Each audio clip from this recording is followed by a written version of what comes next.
Assalamualaikum warahmatullahi wabarakatuh. Waalaikumsalam Waalaikumsalam warahmatullahi wabarakatuh. Waalaikumsalam warahmatullahi wabarakatuh. Perkenalkan, kami dari kelompok 8 akan menjelaskan fikih tentang jual beli. Nama saya Muhammad Dika Al-Fauzi dengan NIM 2019 0410091. Nama saya Muhammad Putra Atisaka dengan NIM 125. Perkenalkan, nama saya Muhammad Novendika Putra dengan NIM 120. Saya Muhammad Akbar dengan NIM 112.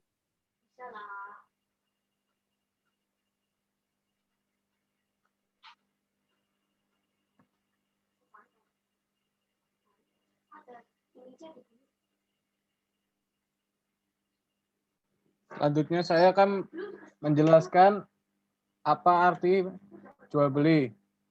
Pembahasan terkait jual beli dalam Islam terbagi menjadi dua bagian, yaitu secara bahasa dan secara istilah. Secara bahasa, jual beli berasal dari kata al-bayu yang memiliki arti mengambil dan memberikan sesuatu. Ada juga yang mengartikan sebagai aktivitas menukar harta dengan harta. Kata al-bayu adalah turunan atau derivat dari kata al-bara yang memiliki arti depa. Mengapa depa? Karena pada saat itu orang Arab mengulurkan depa mereka saat melakukan transaksi jual beli yang kemudian diiringi dengan saling menepukkan tangan sebagai pertanda bahwa seluruh transaksi atau akad telah berjalan dengan lancar dan telah terjadi perpindahan kepemilikan atau takobut. Adapun secara istilah, jual beli dalam Islam adalah transaksi tukar menukar yang memiliki dampak, yaitu bertukarnya kepemilikan atau takabut yang tidak akan bisa sah bila tidak dilakukan beserta akad yang benar, baik yang dilakukan dengan cara verbal atau ucapan maupun perbuatan. Yang selanjutnya, definisi menurut pendapat Islam, mazhab terkait jual beli dalam Islam. Imam mazhab diantaranya Malikiyah dan Hanafiyah juga mendefinisikan terkait dengan jual beli dalam Islam. Ulama Hanafiyah mendefinisikan jual beli dalam Islam sebagai pertukaran harta atau benda dengan harta berdasarkan cara yang khusus atau yang diperbolehkan. Adapun ulama Malikiyah mendefinisikan jual beli dalam Islam pada dua definisi.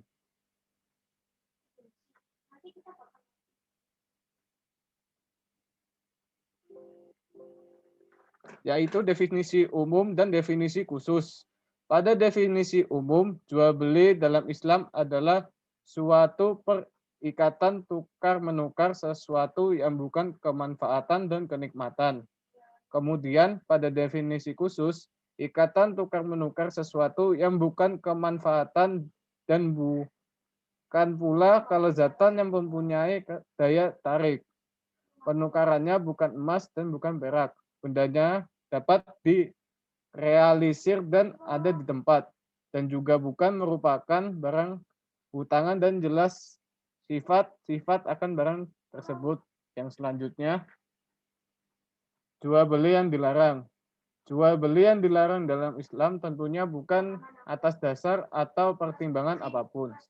Jual beli dalam Islam senantiasa memperlihatkan aspek-aspek keadilan dari masing pihak, baik penjual maupun pembeli. Bal al-taji'ah merupakan suatu bentuk jual beli yang dilakukan oleh seorang penjual yang dalam kondisi terdesak atau terpaksa karena khawatir hartanya diambil oleh orang lain atau harta yang masih dalam status sengketa, sehingga agar tidak mengalami kerugian harta tersebut dijual kepada pihak lain, mengakibatkan harga barang melambung tinggi, sehingga mengakibatkan kesulitan bagi masyarakat dan kelemahannya daya beli mereka. Yang selanjutnya akan dilanjutkan oleh teman saya.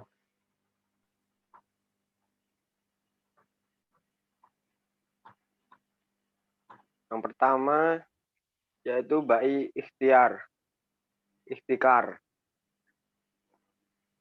Jual beli ikhtikar adalah salah satu jenis jual beli yang dilarang dalam Islam, yaitu suatu jenis jual beli dengan sistem penimbunan, di mana seorang penjual atau pedagang sengaja memborong barang yang dibutuhkan oleh masyarakat dalam jumlah yang sangat banyak, lalu menimbunnya, sehingga menyebabkan kelangkaan barang di pasaran yang pada akhirnya mengakibatkan harga barang melambung tinggi, sehingga mengakibatkan kesulitan bagi masyarakat dan lemahnya daya beli mereka.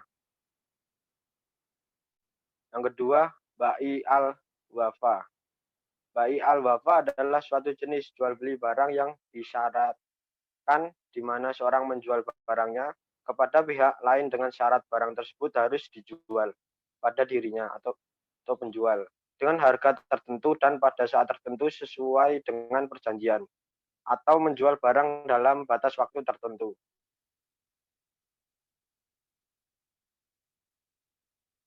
Jual beli inah. Selain dari kelima jenis jual beli di atas, masih terdapat lagi beberapa jenis jual beli yang dilarang oleh agama Islam karena memiliki unsur riba, yaitu jual beli inah, yaitu suatu jenis jual beli di mana seseorang menjual barang kepada orang lain, pembeli, secara tidak tunai. Kemudian ia membelinya lagi dari pembeli tersebut secara tunai dengan harga yang lebih murah. Selanjutnya, jual beli dengan penipuan.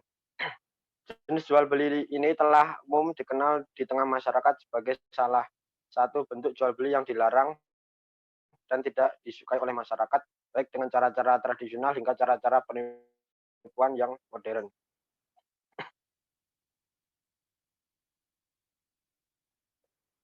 Ketentraman dan ketenangan hati. Disebutkan juga dalam surat ayat Al-Quran bahwa kata sakinah diartikan sebagai ketenangan hati atau rasa tentram, sehingga keluarga yang sakinah adalah keluarga di mana setiap anggotanya memiliki ketenangan hati dan tidak ada konflik maupun keraguan di dalamnya, seperti yang disebutkan Allah SWT dalam firman-Nya.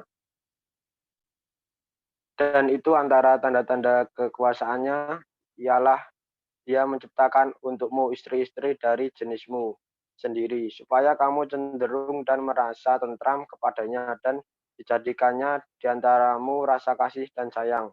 Sesungguhnya pada yang demikian itu benar-benar terdapat tanda-tanda bagi kaum yang berpikir. Surat Ar-Rum 21.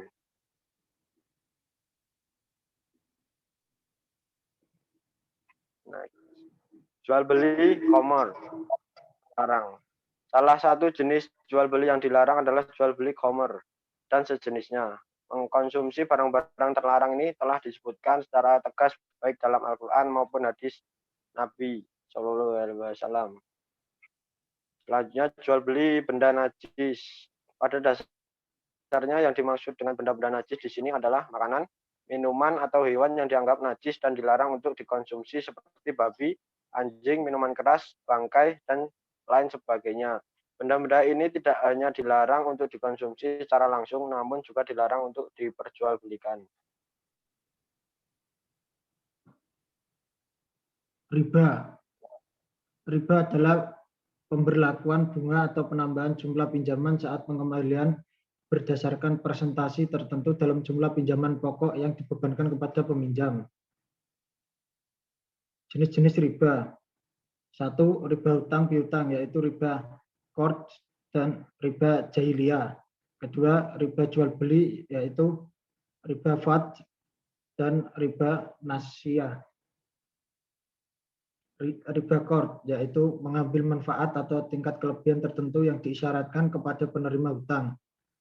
Kedua, riba jahiliyah, yaitu penambahan hutang lebih dari nilai pokok karena penerima hutang tidak mampu membayar hutangnya tepat waktu. Ketiga, riba fad, yaitu praktek pertukaran antar barang sejenis dengan kadar atau takaran yang berbeda. Sedangkan barang yang dipertukarkan tersebut masih termasuk dalam jenis barang ribawi. Keempat, riba nasi'ah, yaitu penangguhan, penyerahan, atau penerimaan jenis barang ribawi yang dipertukarkan dengan jenis barang ribawi lainnya.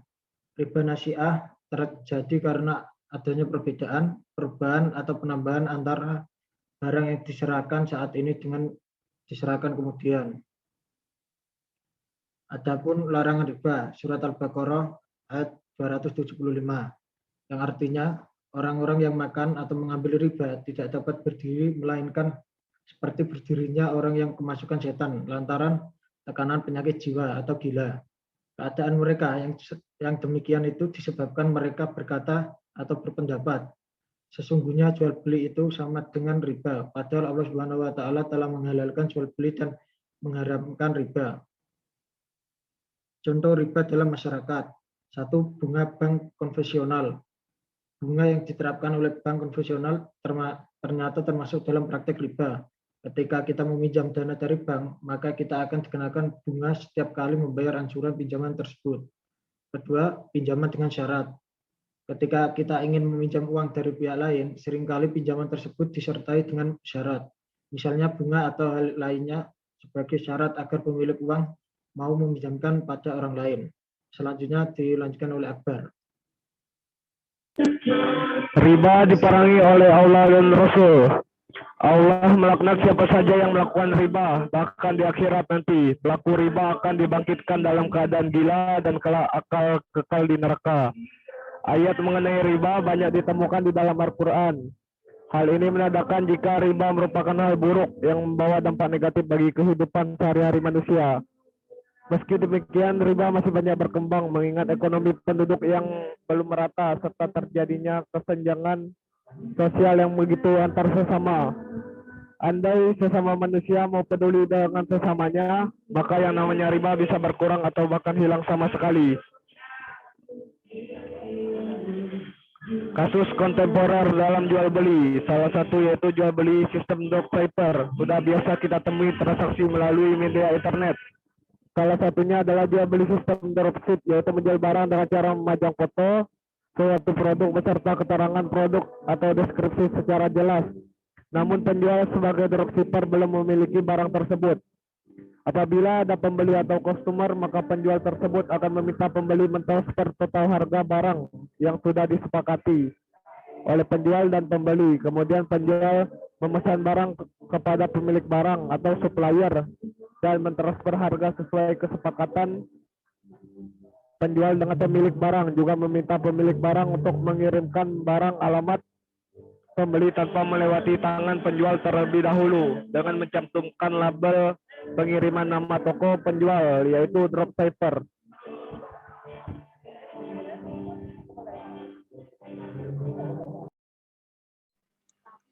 Mungkin itu saja dari kelompok kami. Maaf jika ada kesalahan kata ataupun bicara, mohon dimaafkan. Sekian, terima kasih. Assalamualaikum warahmatullahi wabarakatuh. Waalaikumsalam warahmatullahi wabarakatuh.